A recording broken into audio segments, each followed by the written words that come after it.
Prosperidade para nós não tem a ver com ser rico. Prosperidade não tem a ver com ter tudo. Prosperidade tem a ver com não sentir falta de nada. Então lá em Provérbios 24, nos versículos 3 e 4, diz assim: com sabedoria edifica-se a casa, e com entendimento ela se firma. Pelo conhecimento seus cômodos se enchem do que é precioso e agradável. E se não fosse importante que nós tivéssemos os nossos cômodos cheios daquilo que é precioso, agradável, isso não estaria dito na Bíblia. Infelizmente, na nossa cultura latina, muitas pessoas acham que ter dinheiro, ser rico, ser próspero, isso é um problema. Isso, gente, isso é uma armadilha que foi armada para nós. É importante que nós sejamos prósperos. Prosperidade para nós não tem a ver com ser rico. Prosperidade não tem a ver com ter tudo. Prosperidade tem a ver com não sentir falta de nada. Dá para entender que tem uma diferença? Não tem a ver com ter tudo, tem a ver com não sentir falta de nada. Existem pessoas que têm iate, têm jatinho, têm ilha, mas eles têm um buraco dentro do peito que não se preenche. E existem pessoas que têm menos bens, mas se sentem cheios. É dessa prosperidade que a gente está falando. É ter sim. Você tem vontade de ir no restaurante poder ir, você tem vontade de comprar uma blusa e aquilo de fato vai fazer a diferença, você poder comprar. Eu não estou dizendo para esbanjar, não, mas legal. Mas eu estou falando também de ter uma relação conjugal legal, uma relação com os filhos legal, uma relação, você cuidar do seu corpo, da sua saúde, uma intimidade com Deus, é disso que nós estamos falando. E isso é para nós. Sabe, uma coisa que mexe comigo é conhecer pessoas prósperas, que não são cristãos e cristãos, vivendo uma dificuldade financeira muito grande. Essa conta não fecha, isso não faz sentido, porque o melhor livro de economia que existe é a Bíblia.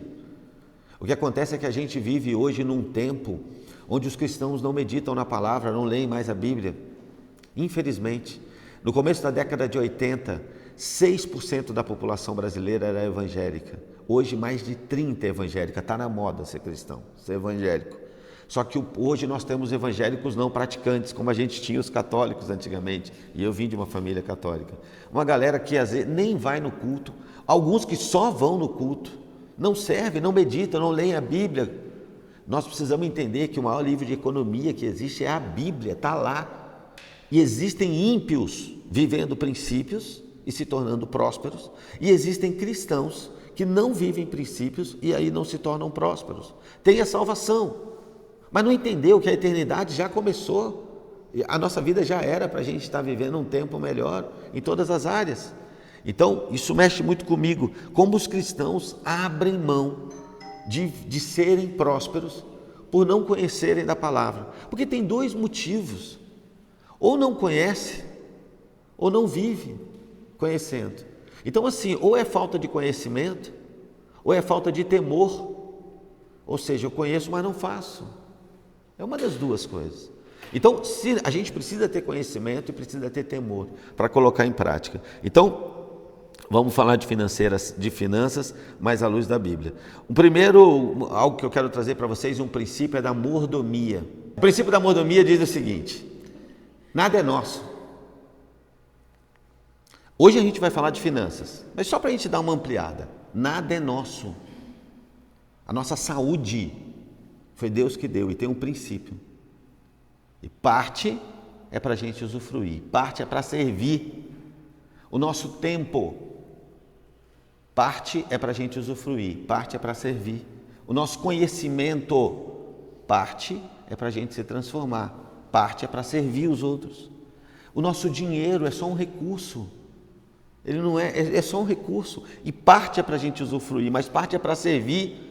Por que nós temos esse dinheiro? O que Deus quer que nós façamos com ele? Nós precisamos nos manter no centro da vontade dele.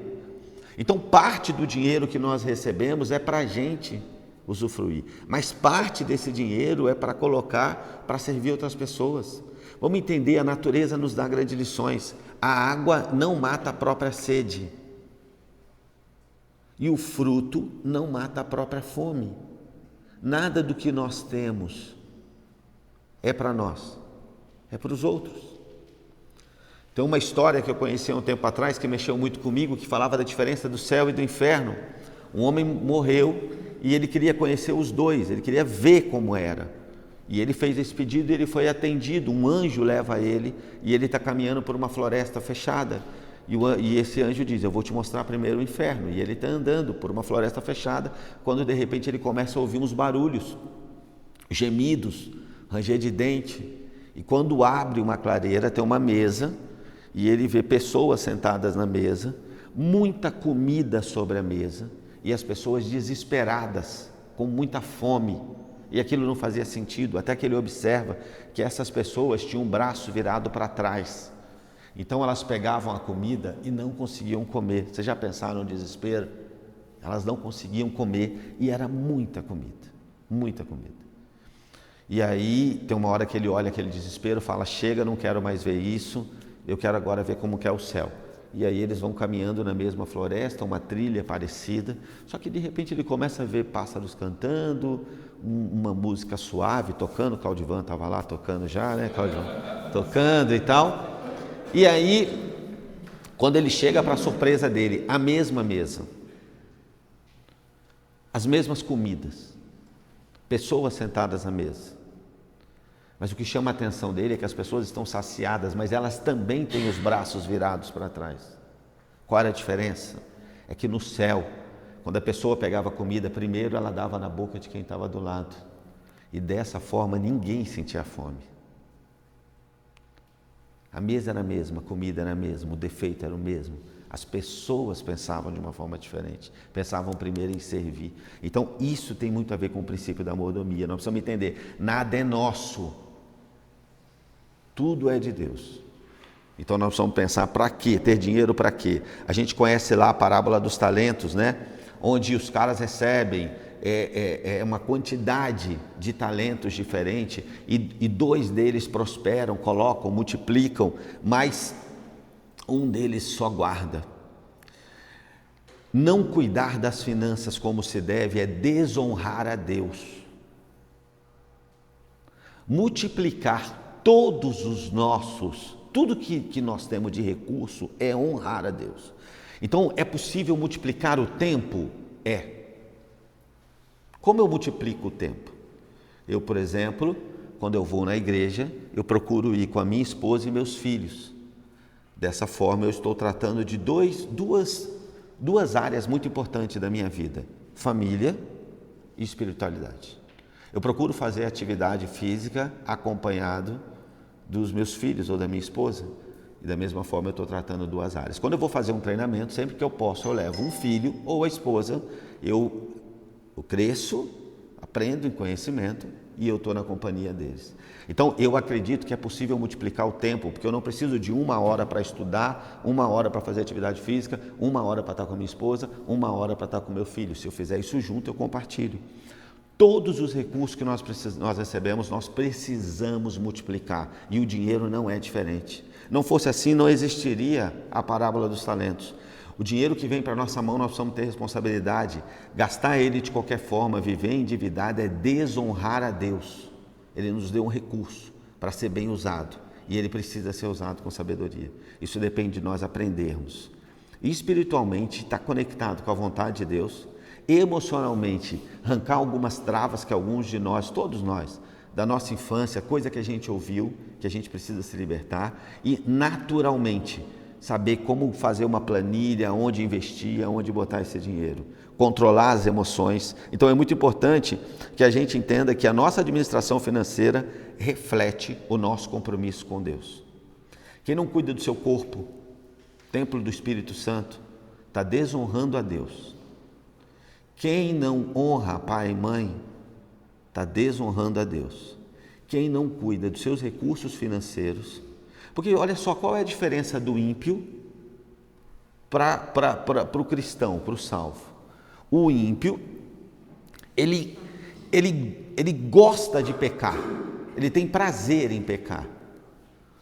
O cristão, o salvo, nós ainda temos uma natureza pecadora, mas o pecado nos faz mal. Quando a gente peca, a gente diz: eu não quero isso, isso me faz mal, eu me arrependo, eu choro, eu peço perdão a Deus.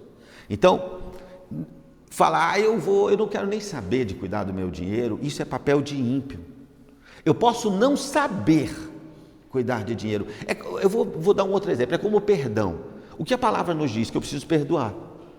Às vezes, tem gente que fala, não quero, quero mais que morra, se eu encontrar eu mato.